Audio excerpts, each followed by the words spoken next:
Now I hand over to Amala Thomas for the second session. Good afternoon, all. It gives me an immense pleasure to extend a very warm welcome to you all to the second session of the three-day International Virtual Conference on Gender Studies. I am Amala Thomas, and I will be your moderator for this session. The chairperson for this session is Dr. Savan Singh Manto, Assistant Professor, Department of English, Khalsa College, Ahmedabad, Punjab. He has published 15 articles in reputed national journals. He is in charge of the Department of Social Sciences and also the Director of Studies. I welcome you, sir, to this session. And I welcome all the participants to this session. Participants are Dr. Kautar Tasneem, A. Frederick Ruben, and Deepak Purva. Here are few guidelines that the participants should keep in mind.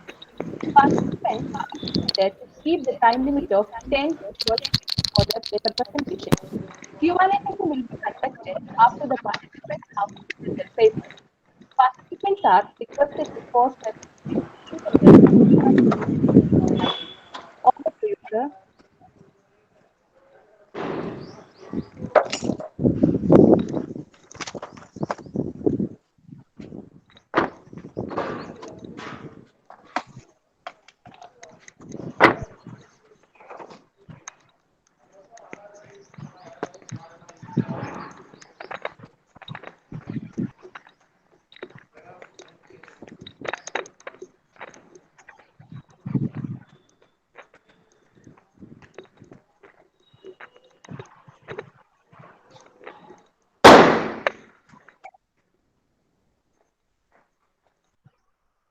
So you can take over.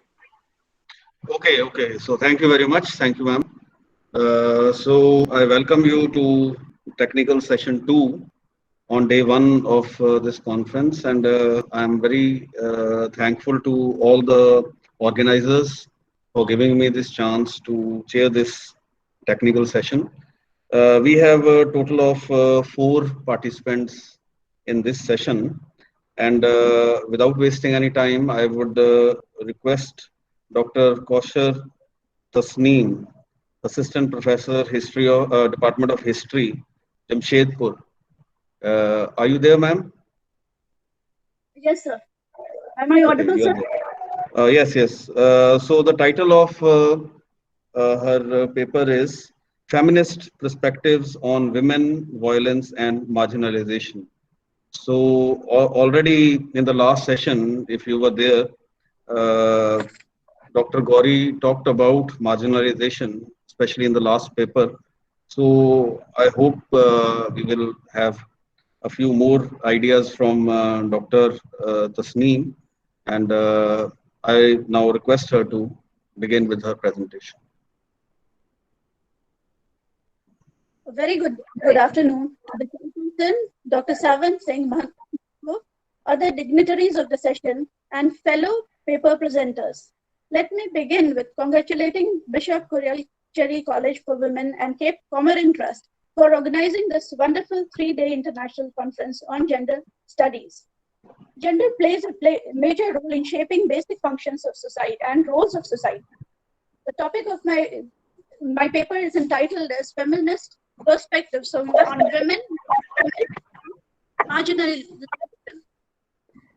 Violence against women is a complex and multidimensional phenomena, and a number of theoretical approaches have been used to analyze it. Violence against women is a violation of human rights, and a journal says violence need not involve physical contact with victim, as intimidating acts like punching the wall, verbal threats, psychological abuse can also achieve the same kind of result. Definition of violence is men's perception of what harms women rather than women's experience. Women are targeted by virtue of theirs being just a woman. The situation aggravates in case of marginalized women due to caste-based segregation and domination since centuries. Violence is embedded in culture, and its impact on women manifests itself in several ways. Culture nourishes pride, dignity, honor, ego, and resilience on one hand, and prejudice, hatred, resentment, and discrimination, or the other. Culture is used to justify gender violation and inequalities by evoking traditional beliefs and practices. Culture defines the space within which power is expressed and gender roles are defined. Gender-based violence is the result of power relation between men and women, and that perpetuates the subordination and devaluation of females as opposed to the males. This violence exists within the framework of patriarchy, which in turn is embedded in the cultural context.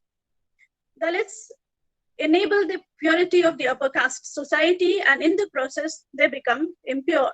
The society needs their labor.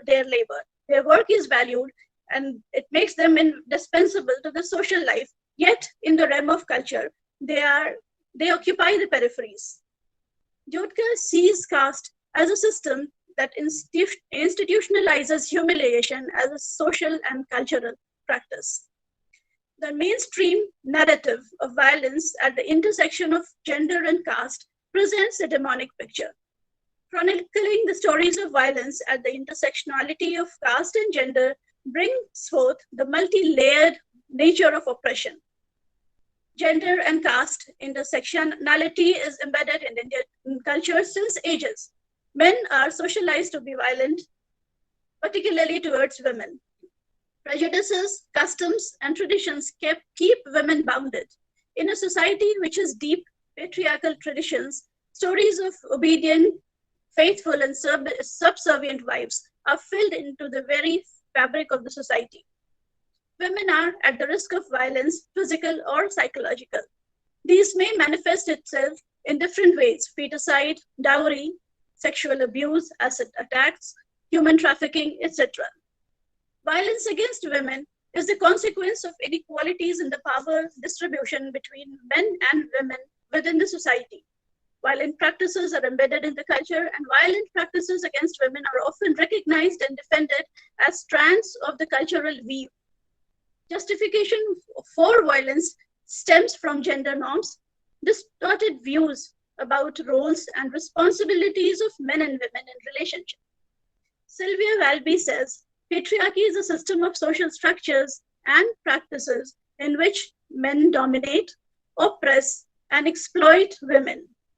Dobash views patriarchy as the structural aspect which manifests in the hierarchical organization of social institutions and social relations.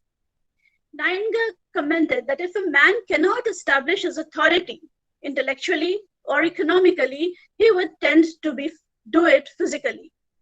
Bitt and Garrow had summarized the cause of violence against women as being deeply rooted in the way society sets up cultural beliefs, power relations, and the masculine idea of male dominance.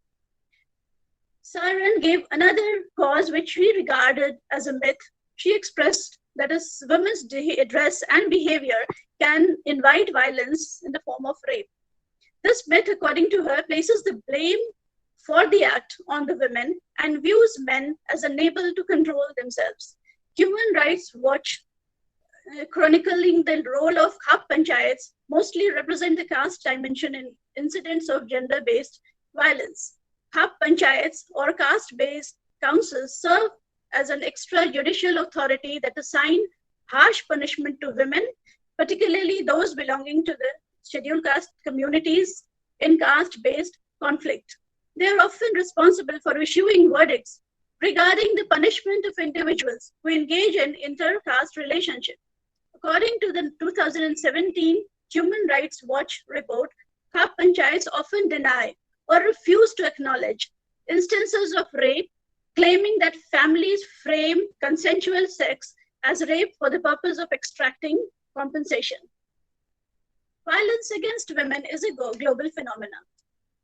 Violence against women remains alarming, and the recent World Health Organization data analysis of 161 countries shows that in their lifetime, 1 in 3 women are subjected to physical or sexual violence by an intimate partner.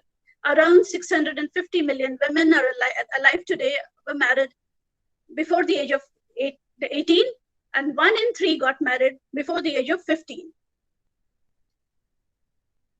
200 million women and girls have undergone female genital mutilation. Women and girls together account for 71% of human trafficking victims detected globally, with girls representing nearly 3 out of 4 of trafficked children. At the bottom of India's caste, class, and gender hierarchies, Dalit women are subject to gender and caste discrimination and violence. Their socioeconomic status and lack of political voice increases their vulnerability. The National Commission for Women has commented that in the commission of offences against the scheduled caste women, the offenders try to establish their authority and humiliate the community by subjecting their women to inhuman treatment and sexual assault. Thus, violence is used as a crucial social mechanism to maintain the Dalit women's subordinate position in society.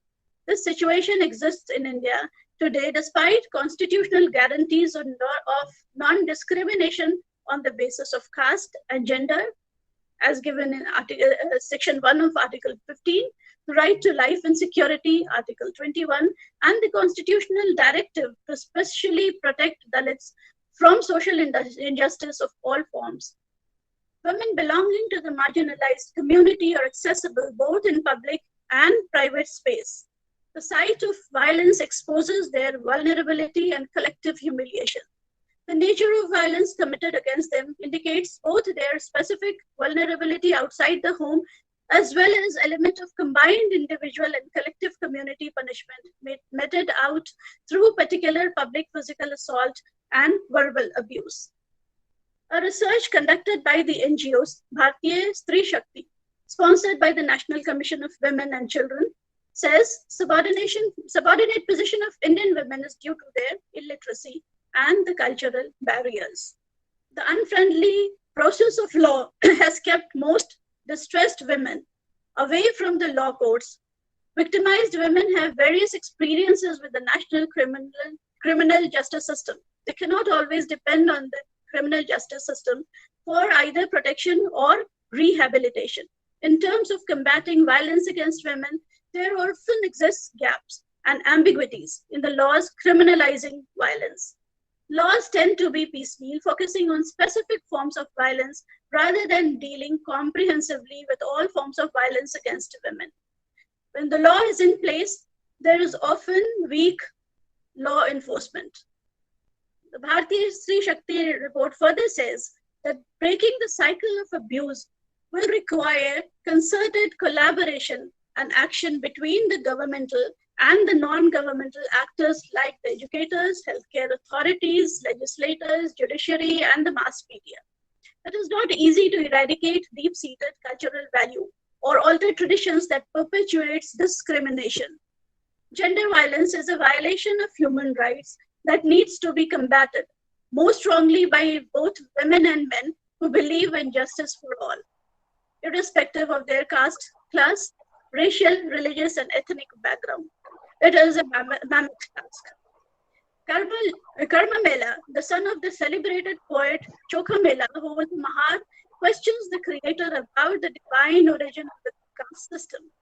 Are you not ashamed to have created us low creatures, forcing us to eat the leftover of others? Intersectionality is a term used as an analytical framework to understand different aspects of a person's social and political identities, which combine to create different modes of discrimination and privileges. The term was coined by Kimberly Crenshaw in the history of feminism. The term was born during the Black feminist movement. As a theoretical framework, intersectionality was developed to portray the lives and experiences of women at the confluence of class and religion and caste. Many groundbreaking works were undertaken, which exposed the interlocking customs which defined women's lives. Women experience different levels of discrimination, which is driven by caste, class, and race distinctions. Intersectional feminism aims to voice the experience of those women who experienced overlapping and systematic oppression due to social hierarchy. Intersectional lens recognizes the cultural context of the systematic oppression. It helps to locate the most glaring form of threat at the crossroads of class, caste, ethnicity, and gender. The socialization of caste and gender are based on power. Women are placed at the bottom of caste and gender hierarchies. The privileged groups have a tendency to dominate and marginalize the underprivileged section of society. And the complex structure of intersection of caste and gender needs to be defined and analyzed. Through this lens, the fragments can be put together to having a better understanding of the issues in order to find better solutions to rebuild a better society. Till patriarchy and power structures are deconstructed, women's search for their identity and equality continues. Thank you. Thank you, sir. Thank you. So this was quite an enlightening an experience, especially coming from a feminist perspective on women, violence, and marginalization, and especially the kind of issues which Dr. Tasneem brought out before us. Thank you, ma'am, for your presentation. And any questions? Any?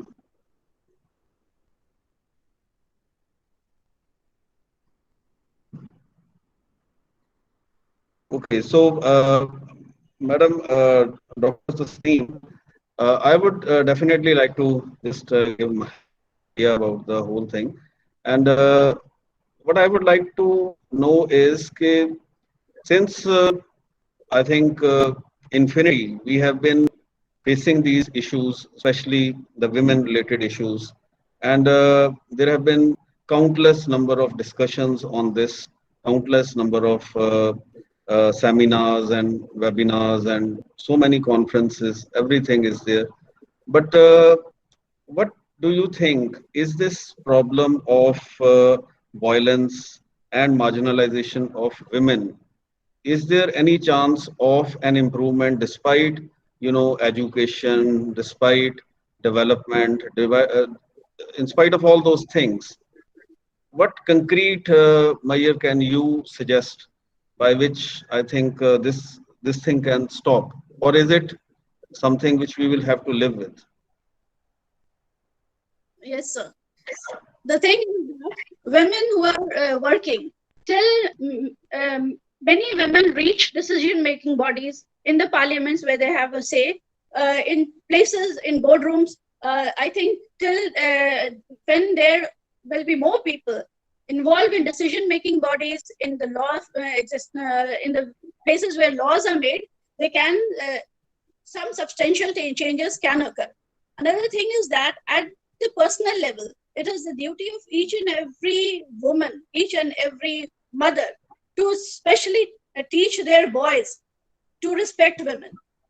It can originate from the houses itself, because what they are doing, whatever is happening around them, in the houses also majorly it is not the women's voice, women's ideas, women's thoughts that are taken.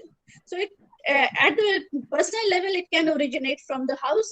Gradually, with the extension of education, things will change, as we are seeing that things are taking a better turn in the cities. But in the villages, things are still very, very lagging behind. So one thing at the personal level, I think absolutely. Actually, this lockdown itself was an eye opener for all of us, and especially all that violence, the domestic violence that was reported even during lockdown in the cities itself. That also shows that the mental condition, that is still a problem area for all of us. And whenever those kind of crisis comes, the mental level again goes for a change. So thank you anyways, ma'am. Thank you very much. So we have our next participant, A. Frederick Rubin. Are you there? Yes, sir. Hello. So can you hear me? Okay. So PhD in English, research scholar, Department of English and Cultural Studies from Bengaluru, Karnataka. And the title of the presentation is A Gender-Based Approach to Detect the Political Engagements and Involvement of Karnataka College Students. So are you ready with your presentation, sir? Yes, sir. Frederick? Can you see me? Yes, yes. Can you hear me, sir? You are audible, but a little bit, I think, if better, you can say, approach is needed, I think. The voice is not clear. Not clear, sir. Yes. 1 minute, sir. Yeah, now can you hear me, sir? Hello. Am I Uh, audible, sir? yes, a little bit better, a little bit better. Okay, sir. So my title is A The Gender-Based echo, the Approach. echo is the problem, sir. Frederick, the echo is the problem. If you can just keep a mic or something, that would be better. Okay, so can you hear me now? Yeah, a little better. You can start. You can start, Yes, sir. please. A gender-based approach to detect the engagement and involvement of the Karnataka college students in political discourse. The objective of my research is adopting a gender-based approach to determine the interests of Karnataka college students in political discourse and to take a gender-based approach to examine their engagement in producing political discourse and acquiring political knowledge. So the research has used a survey method using random sampling method and a questionnaire encompassing seven questions were circulated among 336 students of Karnataka to correct their responses. So the research has used these two terminology, engagement and involvement. Basically here engagement means participation. So to detect their engagement, I've prepared three questions and involvement, which means to detect their interest in political discourse. To detect their interest, I've prepared four questions. Now coming to political discourse, what is political discourse? Basically, a discourse that is produced within a political context is what called a political discourse, according to when this is agreed by uh, Tune Van Dyck. He also states that the discourse that is produced within a political context can only be considered as a political discourse. Now, usually political discourse is produced by professional politicians. It can also be produced by citizens. It can also be produced by other voters and even college students within a political context. So this slide shows that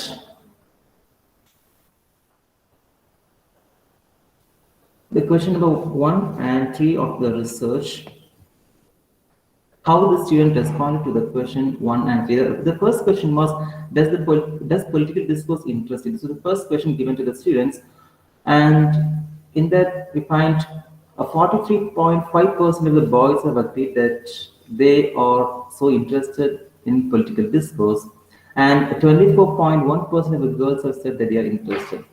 And coming to boys, 15.8% of the students have said no to their interest, and 16.7% of the girls have said they're not interested in political discourse. The third question was, do you agree that the knowledge of politics is needed for the college students? For this question, 50.6% of the boys have said yes, and 8.6% of boys have said no. And coming to girls, 34.8% of the girls have said yes, and 6% of the girls have said no. So comparatively, find boys are more. Boys are so interested in political discourse. Now coming to question number 5 and 7, which is based on the interest of the students. So the question, do you agree with the practice of college classrooms discussing the political issues even when it is minorly related to the prescribed syllabus? 50.3% of the boys have said yes, and 8.9% of the boys have said no. And coming to girls, 32.4% of the girls have said yes, and 8.3% of the girls have said no to it. And the seventh question, which was focusing on the interest of the students, It was basically, do you agree that the college students can get involved in political discourse? We find a 47.6% of the students, boys, have said yes, and 11.6% of the boys have said no to it. And coming to girls, 30.7% of the girls have said yes, and 10.1% of the girls have said no to it. So here also comparatively you find boys are the majority most. And the next part of my research is focusing on the engagement of the students. So for this, to detect the engagement of the students, 3 questions were framed. The first question was, do you make political discussion with your friends? So for this, 42.3% of the students have said yes, that is boys, and 17% of the boys have said no. And coming to girls, 23.8% of the girls have said yes, and 17% of the girls have said no to it.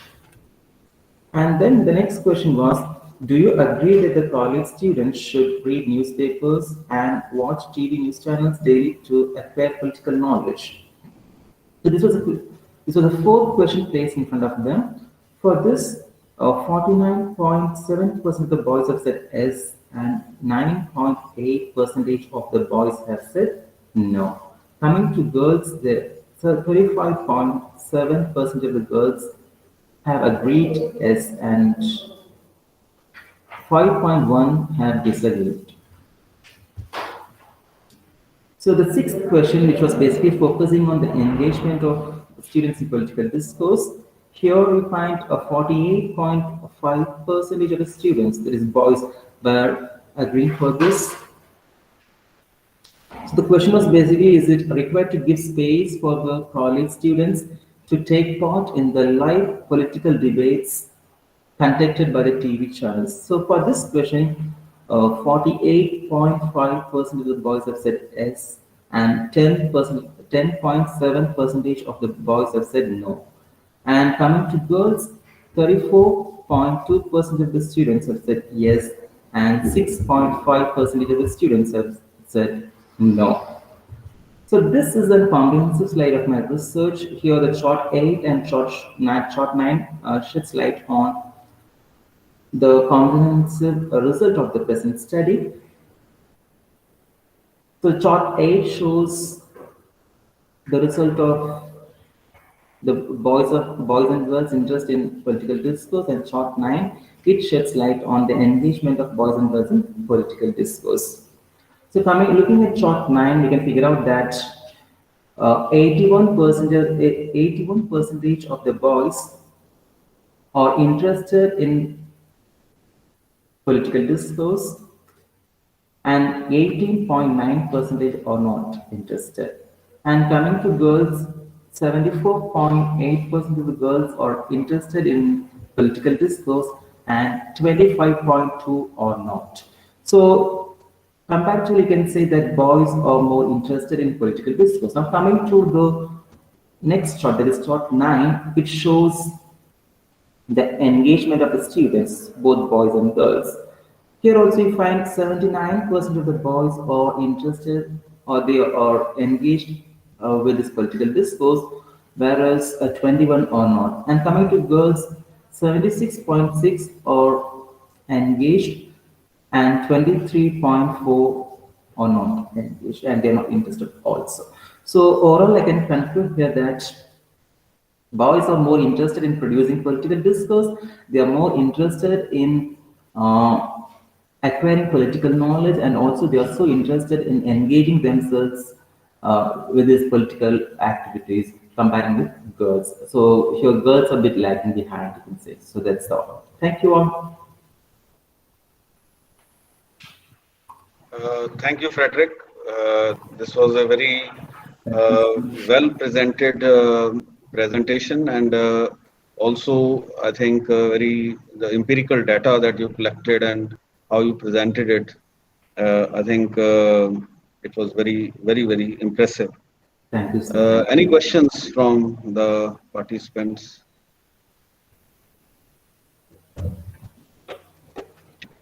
Okay, I would like to ask you one question, Frederick, and that would be that since the it's a clearly can be seen from the bar charts which you presented that the political engagement or involvement of uh, the gender-based approach which you adopted, it's completely to one side of the gender.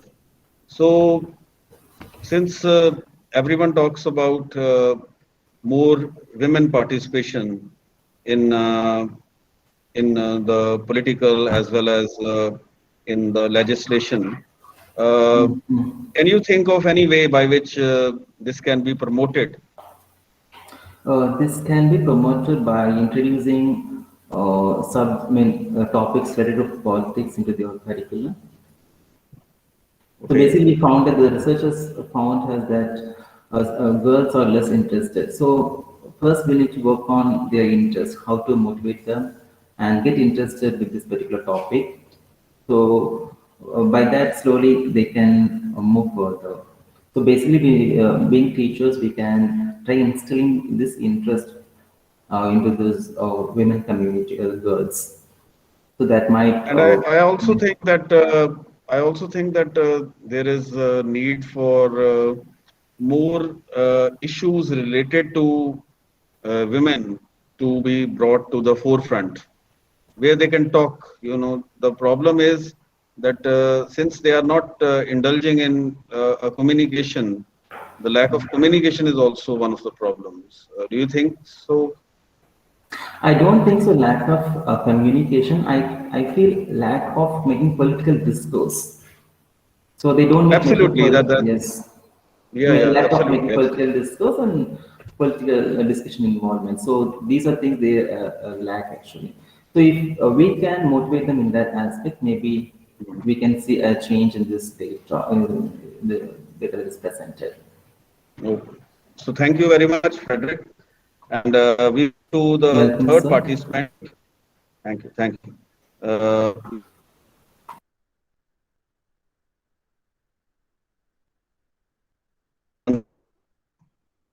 Are you there, ma'am?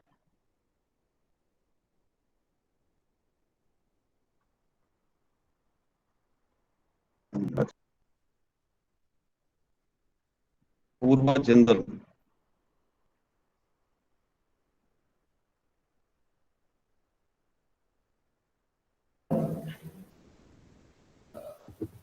Yes, ma'am is here, Mandeep sir. Kaur, or 1 minute. are you there? I am not able to log in. Yes, yes, yes. Yes, sir. Uh, Am I you're Purva audible? Jindal? Yes, sir. Good afternoon. Yes, Purva Jindal, so assistant professor of economics uh, Yes, sir. Yes, sir. from Yes, Bangalore. sir. Title is Gender in the Economic Arena. Uh, Hello. yes, yes, Purva, you can go ahead with your presentation, please. Yeah. Just a moment, sir. Just a moment. It's like some network issue. 1 second. I need your earphones. Okay. I can't hear any music. Can I log in here?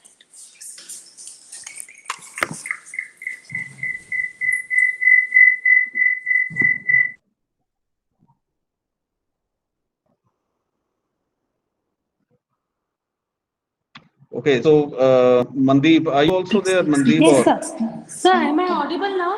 Purva, yes, yes, yes, yes, you are audible. You can go ahead, please. Go ahead. Yes, sir. Okay. Good afternoon, all of you. I'm going to present my topic is gender budgeting and gender equality in the economic terrain of India. I think your mic is, I think, Okay, echoing. If you so can. I would like to tell in our country, gender, first of all, everyone will be thinking, what do you mean by gender budgeting? It was a critical situation in our country. It was a peak time in 2000 when we realized that there is a need to be done a budget regarding allocation regarding of allocation of finance regarding some gender equality in our country, because the gap between the male and the female was keep on increasing since the independence. So the government took an initiative, and our union budget 2005-2006, it was been presented and made a part of our what do you say, a yearly budget, government budget being announced, and in a separate section which is called gender budget. And when the finance minister, the current finance minister, Nirmala Sitaraman, she starts up, and even I would like to start by saying the sentence, Naraini, Nari tu Naraini. It is very well said to start with then talking about the gender budgeting and gender equality in our country to achieve. The main what is the main reason is why we came up with this budgeting in 2005 2006, because around 48% of the population is of females, out of which it was been seen, if we talk about the gender gap, it was keep on increasing between the male and the female in our country. Talking about the four parameters, economic, the first parameter was economic participation, second parameter was education, third parameter was health, and fourth parameter was political participation. In all the four parameters, our countries participation of male and female was getting wider and wider. Female participation was getting reduced and reduced more and more over the time. So it was very, very required, and it was also been analyzed in the employment case that if you talk about per hour payment for the same job profile, males are being paid 100 rupees per hour and female are being paid 75 rupees per hour for the same job profile. And also talking about the literacy rate, females are not more literate, not being educated because of the gender stereotype thought of process which our country's majority population was following and still kind of been followed, that females are not meant to be educated. That is also the reason our literacy rate of women is very less in our country. So based on this, the gender budgeting was been announced in 2005 and 2006. Also, an IMF report, International Monetary Fund report, also says that when this budget was been started, been implemented, and been announced in our country every year, the statement started being announced every year. In our country, 16 states 16 states completely accepted and adapted the gender budgeting norms and conditions, hence to implement it in the following states. What were the main objectives of this particular budget? What was the reason, you can say, or what was the main motive this budget came into the picture? Was first means restructuring of the finances, of the finance allocated for this gender equality.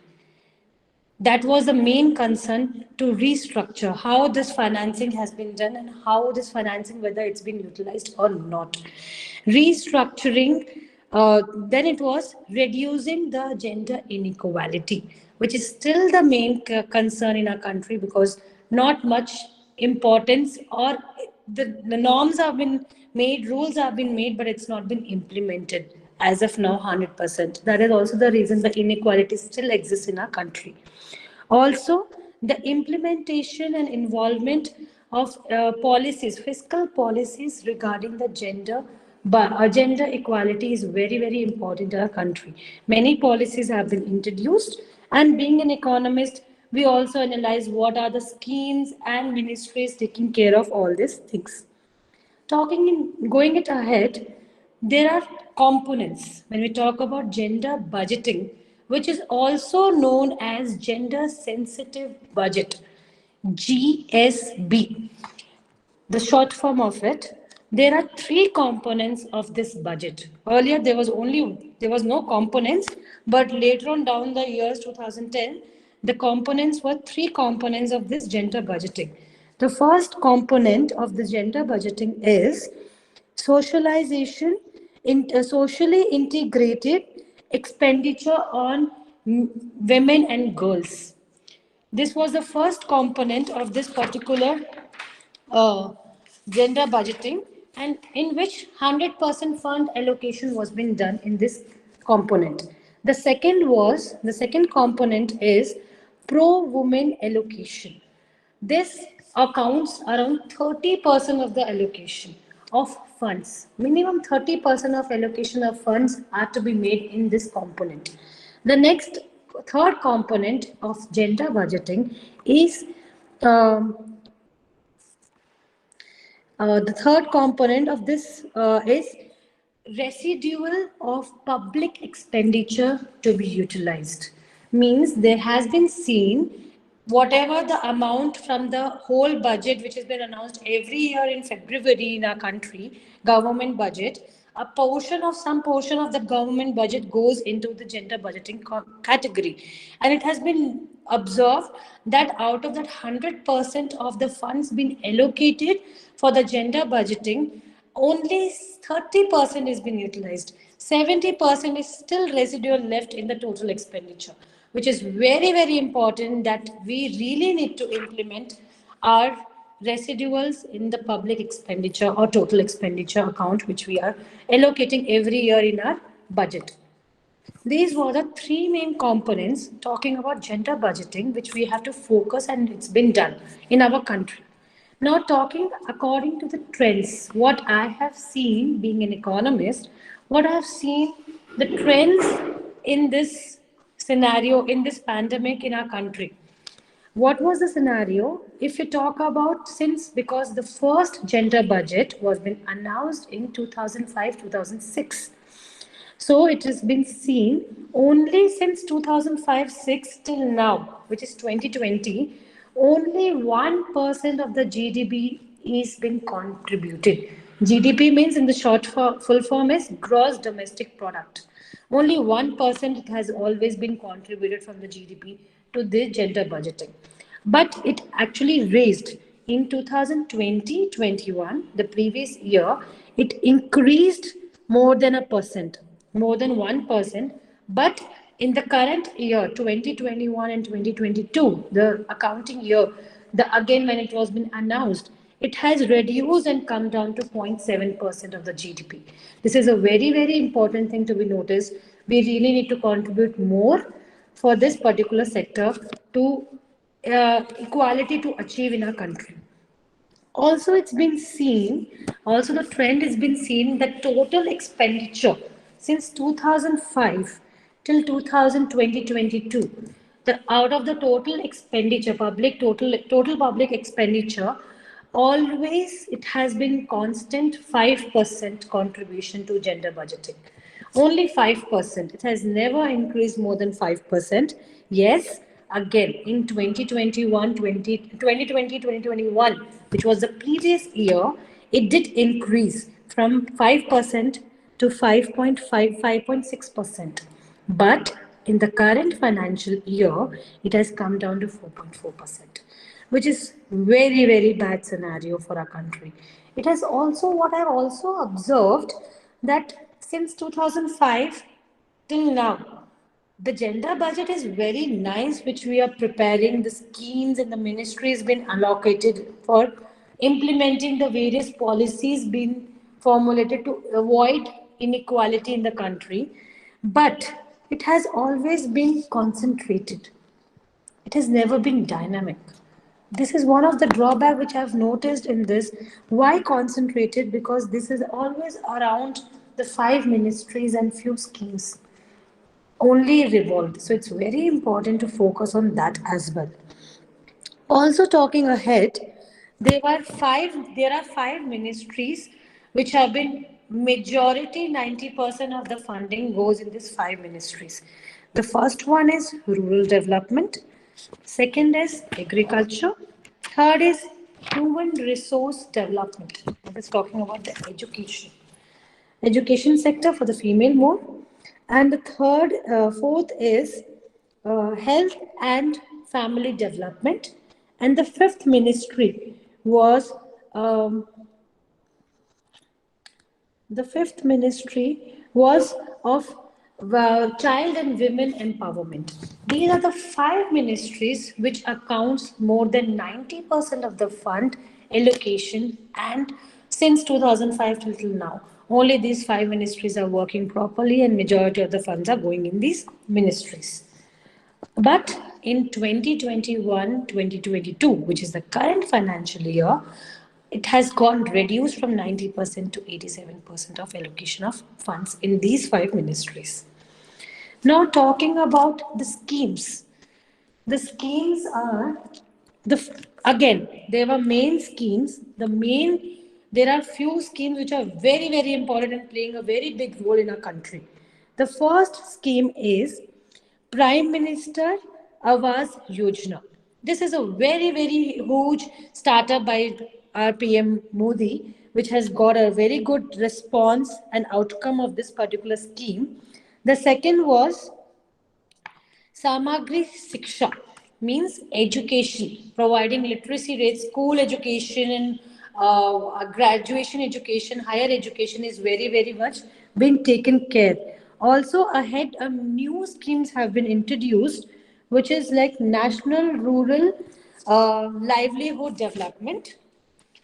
This was one of the main important schemes of our country, which has contributed a good outcome results after the after the funds been allocated. But post COVID, which has been a very bad scenario for our country and for the entire world to fight against it, which has also led to more increase in the gender gap in our country. So it has led to that. No doubt we have little bit reduced, but still it has increasing more because women are more unemployed. They are less educated now because of that. So to promote that, a government has announced 120 120 CR, which is called 120 crores of funds being allocated for digital literacy, especially in rural areas. Because of the pandemic, no one is stepped out, which got a drawback, like a very good fall in the women employment and education. So government took an initiative of digital literacy for this pandemic, to come up with the pandemic also, and also to reduce the gap, not to increase the gap more in our country. Also, it was been seen from the gender budget, which has been given, which has been allocated out of our GDP, which is 0.7% of our GDP, what gender budget has been done. For the digital literacy, out of the 100% of the gender budget been announced by our government, only 0.8% goes for the digital literacy. Then domestic violence, 0.14%. Then social uh, social protection, 0.14% again. Public transportation and public gathering, 0.13%. Then comes skill training, 0.13%. These were the contribution from our, what do you say, gender budgeting in these various sectors being allocated by the government. Hence, what I see, the overall the story is government is trying very good. Our budget has been done, has been formulated in 2005, but the outcome is not coming that very well. What is the reason behind it? What I have observed, what was by going through these papers and this online finding out, what can be the reasons that we are not about to reduce the gender gap in our country in all the sectors, talking about economic opportunities, political involvement, and education, health. What is the reason? The first is data. The problem, what I was able to figure out, was data availability. Data availability regarding genders. We still are not able to find out. If I have to find out how many women are getting married below 18, it's still difficult to gather the exact data on it below the age of 18, whether which is happening still now in our rural areas. So to find out the exact data, that has not been done. So availability of data to see whether the change of these schemes and these ministries has actually got any change or not in our country. If it has not got, what is more needed to be done? So we are not able to find out that. Also, like we have weak monitoring. Since I told you earlier that 100% fund has not been used, allocation has been done, but 70% residues are still left. So, weak monitoring. People are not using it properly. Our ministry government is not using it properly. Also, difficulty in analyzing it, difficulty in coming up with some outcome. What can be done? Critical need for capacity. We really need in our country to focus on that. I would really like to know that if someone whoever is listening to me, if you have a suggestion that we can actually very soon we can reduce the gender gap and make women equal to men in our country, we would really welcome you all for that. And at the end, I would like to say a nice sentence to end my conversation, my presentation by saying, she can do, he can do, we all can lead to excel together. That's all for the day. Thank you. Okay. Thank you very much, ma'am. Thank you, Purva. I think Hello?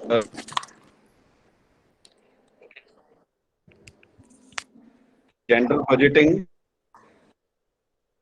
gender budgeting, we talked about gender equality or two presenters, but budgeting, giving an economic perspective to the whole session, brings in perspective and very well presented by Ms. Purva. Yes, sir. I would request other participants if they have any questions.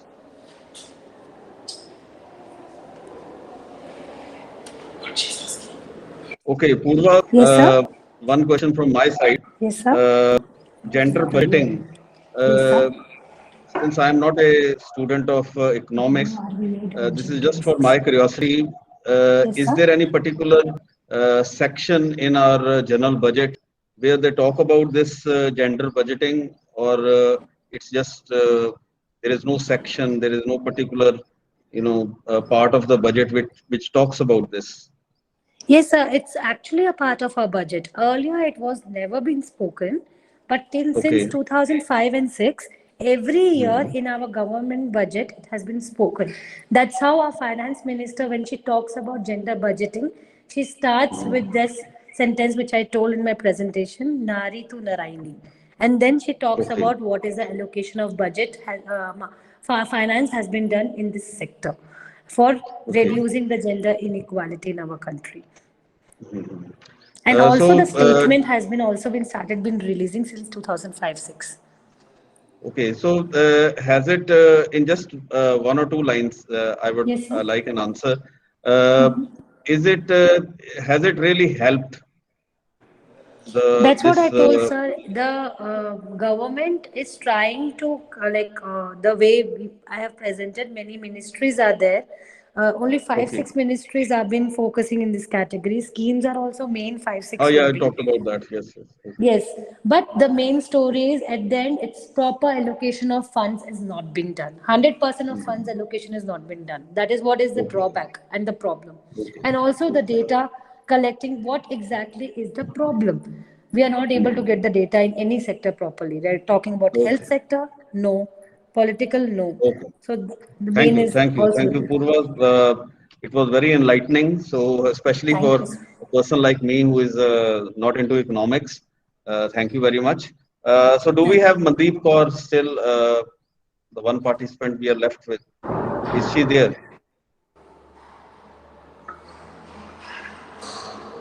Okay, there is one question for you, Purva. Why do Yes, we sir. need this budgeting? From one of the participants, this question has come, Fatima Naseem, and she asks, why do we need gender budgeting? Uh, okay, we need gender budgeting because in our country we have seen we belong. If you know about what do you mean by gender stereotype is what we were having male dominating country. If you talk about the population, also more than 50% are male. Yeah, near to 50% is females, but we still always have that cure. Everyone wants a male child, male Yeah. dominating family, education wise, employment wise. Still, that thing is lagging in our country. So, to reduce that, people to open up, people to know that yes, both are equal in our country. So that's why budgeting has been done, because our country majority, more than 50% of the population is middle class, below the middle class. Only Yes. 40 to 30% are like upper middle class people. So it's very important.